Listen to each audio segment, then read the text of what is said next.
remember, tax season is coming up, you guys. So, Don't remind me. get into Free Tax USA. Hopefully they run it by. And, Free Tax listen, USA. Free Tax USA, if your taxes are simple, run it. But Do you file early or late? I'm a early Get it out the filer. way? Extension, October. Oh. Yes. Yeah, Yeah.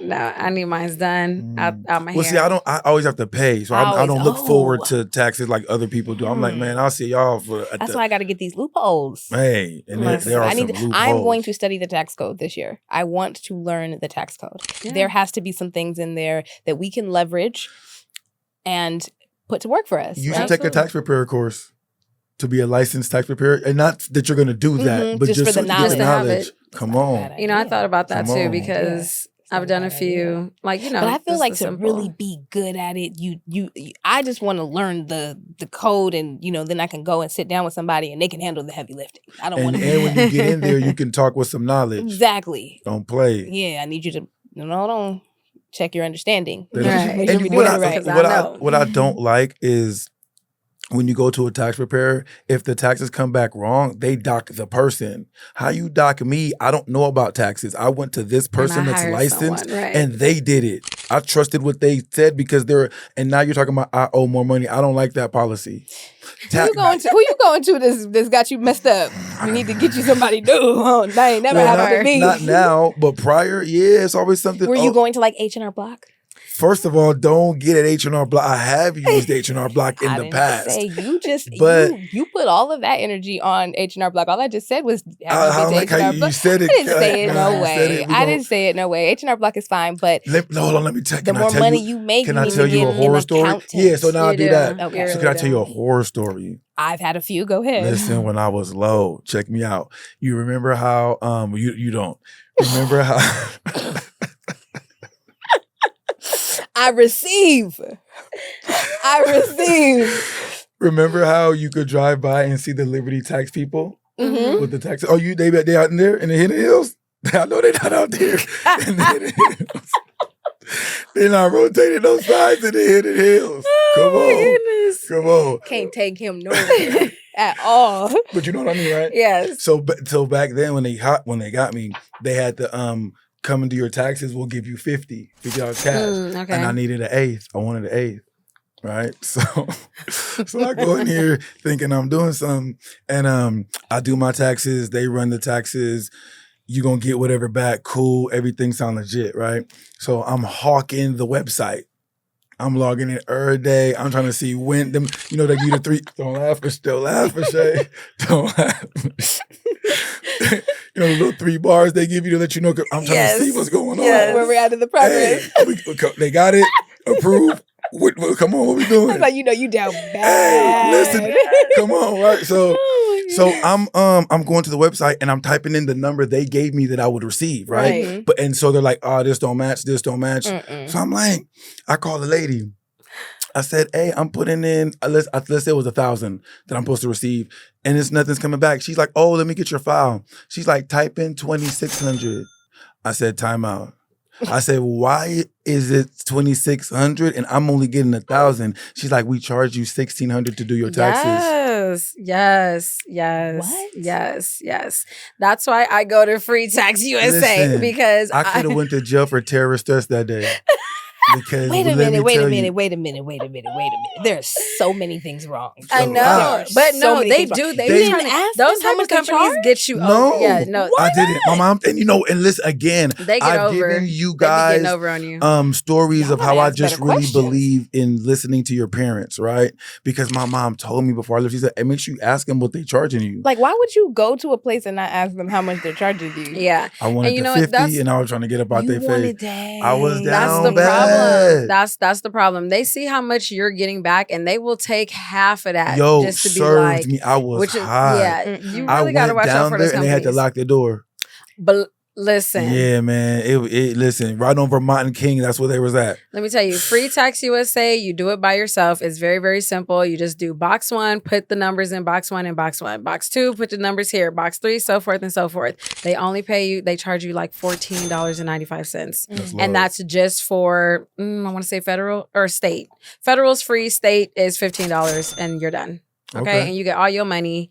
No Liberty Tax though. No That's Liberty for sure. Tax. And no H&R Block because you had a little disdain. No, I mean H&R Block is fine. I just feel like once you pass a certain threshold of income, you should definitely get a dedicated accountant or a tax preparer, somebody who can work with you, who can understand your individual finances. I mean, everybody's finances are going to be different. You might have a business, you know, that you have to pay taxes on, whether you're filing, you know, married jointly or you're filing, you know, head of household. There are a lot of things that you may not understand as a layperson, and the accountant is there to kind of help you save money. And depending on how, you know, knowledgeable they are, how, you know, versed they are in, you know, the tax code, you can really help save you a lot of money. How many times they've been around the block? Money so, I mean, H&R Block is fine. It's accessible, right? Right. We're not knocking there. Yeah, you can go in there. We for sure ain't. They didn't did good by me before. Yeah, no, they've handled, you know, a lot of my taxes, but there was a crossover point. And so when it got real, there's always, in every situation, you can look back and look at a moment where it got real right here. That's when you cross that threshold. Right. Compound interest. Can you tell me what compound interest is? How would you describe it to your son? If you had to tell your son what compound interest was, how would you describe it? I would tell my son that different sets of interest that are being put together to get us a bigger amount of interest. So it's, with compound interest, you earn interest on both your initial principal and the accumulated interest. So think of it as like if you put in, if you put in $1,000 and you get, you know, the interest is 10%. Well, the next year you're getting interest on both the initial 1,000 and the 10% that you've made. So now it grows faster. You're compounding in. It's not bad. That's love. You gotta know these things. Yeah, you really do. You gotta know these things. And so the more frequently. So how would you describe it to an 8-year-old in layman's terms? He's 8 years? Oh, yeah, he's right. Okay. I would say that it's when you have money, and if you put your money in, let's say, a shoebox. Let's say a shoebox, right? You put the money in the shoebox. And in this shoebox, every year, it's going to increase the money that's in the box by a certain percentage. Right. So it's going to go up a certain percentage. At the next year, the money that you originally put in and the money that you accrued, you're gonna get interest on that money. So it keeps doubling. It grows. How would you describe it? $5 in the shoebox, and then you close it, and you come back and you see $10. And then you close that and you come back and and now you got 20. Can you tell people where they can find a compound interest situation for themselves? Wait, say the question again? Can you tell people where they can get into something like that, where they can go put some compound interest together for themselves? Like a high yield savings account will give you compound interest, I believe. Which I think like American Express, I think they might have a good compound interest. You might have to look into that. So here's an example. So if you invest $1,000 at an annual interest rate of 5%, you earn $50 in the first year. In the second year, you earn interest on the $1,050 versus just making money on the $1,000 and so on. So every year when you have interest, that interest gets added to the principal and you make money. Your interest rate is going to be based off of the new amount versus the original amount. Right. Yeah. I have a question from a viewer. So I was letting them know that this would be a finance episode, right? So they said that they were stuck on the concept of a secure credit card. They said that they thought you give whoever $1,000, they hold it for a year. You said a secured credit card? Yes. Okay. Where you have to give money up front.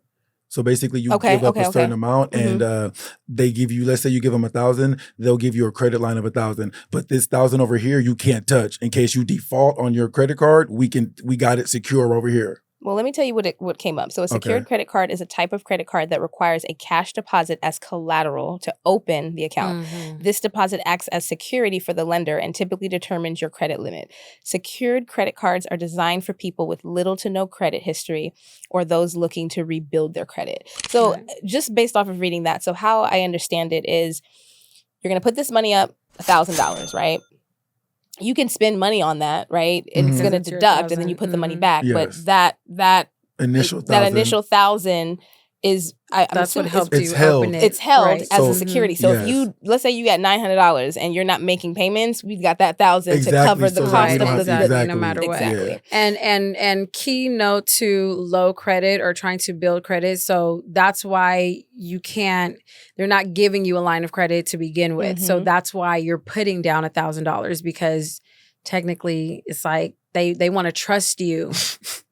How you did it's supposed to be refundable if, like, let's say you in a year, if you don't touch it, if you can't touch it. But I mean, like, if this person does not use the card at all, she puts $1,000 on there. The card, right? I'm just saying, if the person doesn't use the card, so I could put $1,000 on there and not touch the card at all.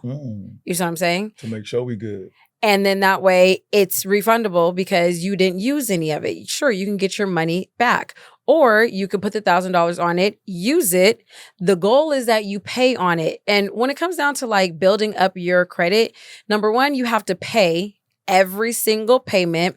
Number two, they want you to keep your credit card low. So if you have $1,000 limit, 3% I think is like 3%, like at least like, $250 at the lowest should be what you have used on that credit. That's what builds up your credit. Right. So, if you're going to use that, okay, you put $1,000 in, you use it, pay it off, use it, pay it off. Just like how she said, that helps build back your credit. Then eventually you can get your little $1,000 back and then open up a real line of credit to where that way you don't have to put $1,000 down. You have that established payment history that the banks are looking at to see. Well, typically you keep the card, and now they take it from secure credit card to real actual credit card. Well, there it is. And some of them will tell you we'll double you up. So you put $1,000 down, you do good, we'll $2,000 you. Exactly, and let me tell you, they will double you up, baby. Especially around the holidays.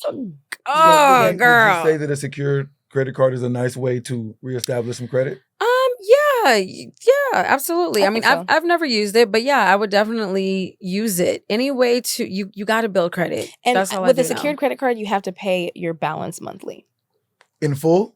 I believe so. Ooh, yeah. That's so it says nice little tidbit. You pay off your balance monthly and your payment history is reported to the credit bureaus, helping you build credit over time. Oh, that's love. And because what you were saying, I kind of was like, okay, because let's say at the year's end, you have a $600 balance. Do they take the $600 and then give you $400 back, or how does that work? But because you have to pay it off, all in full, yeah, then that's not an issue. Exactly. And like I said, every credit card is different. I have an American Express. That one I have to pay it in full. Like I have to. Whatever I drop on that, I got to pay it back. So I do use it. 30-day billing cycle.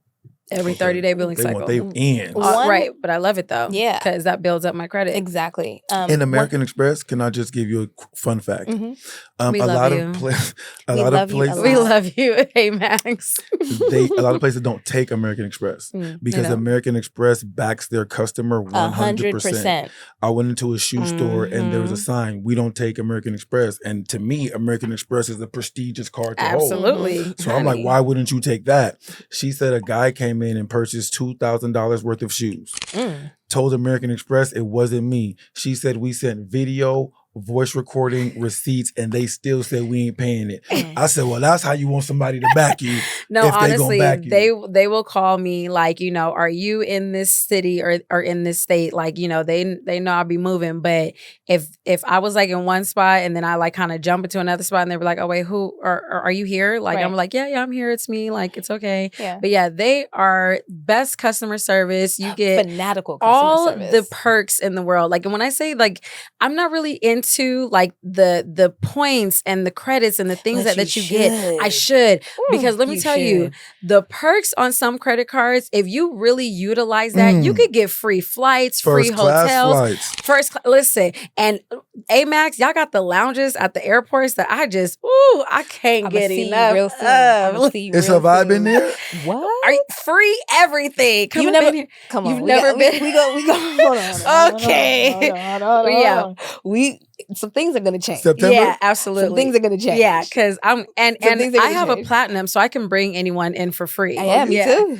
Okay. Hey, listen.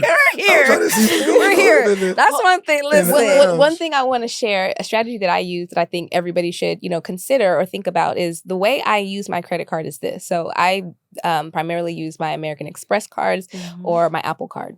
And what I do is I don't carry like a purse most times, or I don't carry like my credit cards with me. I use my Apple Pay. So I use my Apple Pay to pay, right? You can put your American Express in there. You can put any card you want in your wallet, and I'll use my credit card. As soon as I make the purchase with the credit card, I schedule a payment for that amount to go to the credit card to pay it off from my debit card. What this does is it would be the same as if I was paying from my debit card, but I'm using the credit card. It's going to help me build my credit. Usually I'm going to get points or cash back on that. And that money that I get from the cash back every quarter, I take that and I put it into an investment. All right. So if it's $2,000, if it's $3,000, that's just money that I got back that I'm now investing. Honey, I use your it on card is they giving you 2 bands cash back. Listen, I spend money. You gotta spend money. You gotta spend money to make money. You gotta spend money to make money. You gotta spend money. I'm just saying. And I'm always going through like, okay, they're doing like you can buy here, you can buy here. Like they have the different perks. List. Yeah, they have the different perks, like and if they you sometimes spend rotate out. $50 at Walmart, like and you're like, okay, bet, just use the card. Those coupons. Use those. You know, every month, like with American Express, there are a bunch of different cards, right? And they have different perks, and sometimes they're on, you know, a rotation. It might be gas this month is 3%. I was about to say Capital One, you big on the gas. Yeah, for sure. like, you know, gas might be 3% this month. And then the next month, it might be if you buy something on Amazon, you get 3% back. Take advantage of those. So, you know, that would be something that I would put in my planner and just, you know, jot it down like every 3 months, just go and kind of look at or every month go and look at what your credit card companies are offering for ways for you to save money or even make some money. Mm-hmm. I think it's a good strategy. And I think nobody should be using a debit card to pay for anything at all. Yeah, the reason why, and this has happened to me twice, and the one time it happened to me, I want to say like 3 days before my wedding, which was terrible. I went downtown. There was like an event downtown, and I didn't have any cash on me. I never carry cash on me. But they had an ATM machine. So I swiped my debit card, get the cash out, pay the valet, and I shot over to Melrose to go pick up something. Notification came up on my phone. I checked my bank account, wiped it clean. Clean? Dang. Clean. And that's why I'm with you on that. I do not use my bank card for anything. I sat in my car for like an hour. I bet. Sobbing. Just like crying. I was like, I 3 days before my wedding. And I called my dad just like, I was devastated. Like I didn't even know, like I was paralyzed. I didn't know what to do. Like who do I call? The bank. Yeah, of course. But I mean, eventually still, I called the bank. After I called my dad advised me on what to do. But I was just like, I'll never let that happen to me again. That happened to me twice. That was the second time and the last time it's happened. And then shout out to Portia. Portia actually told me a couple years ago, I think I don't know where I was.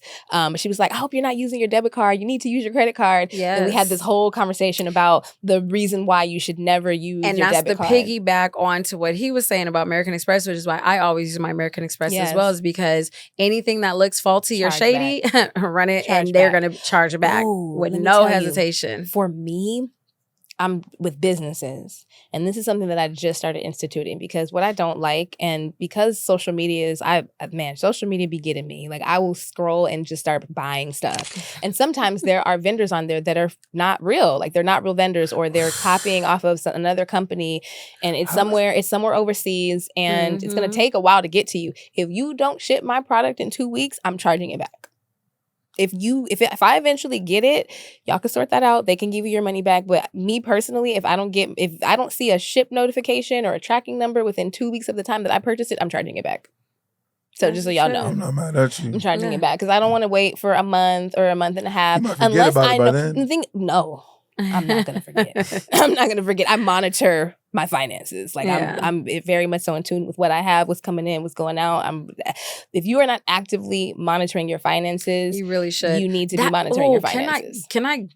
Listen, your money, you guys should have a relationship with your bank account. The money coming in and the money coming out. You need to talk to it. You need to see it every morning. Pray over it morning and night. Know what's coming in, know what's going out. I think that's like the best advice someone has ever given me. First things I do when my eyes open is check my bank account. Came in overnight. Exactly. And I want to know. You want to catch it ahead of time. You know Absolutely. What I'm saying? I got to shift something from here to there. Let me know. Like, and sometimes if you are not, I mean, everybody's situation is going to be different. But if you have money and you're getting money and you want more money, you need to have a relationship with your money. A good one. And what I want this platform to do is to help people to cultivate a better relationship with their money, because I know I don't know what my relationship with my money is, but I want a healthier relationship with my money. And so you have to pay attention, you have to nurture it, you have to give it love, you have to spend time with it. So check your bank account and your credit card statements regularly, daily. Yeah. Feel the love. So you advocate for like cash for sure. Cash. Listen, they ain't never saying no to that. Cash know where you go. They're never telling you no. Get the money, dollar bills, y'all.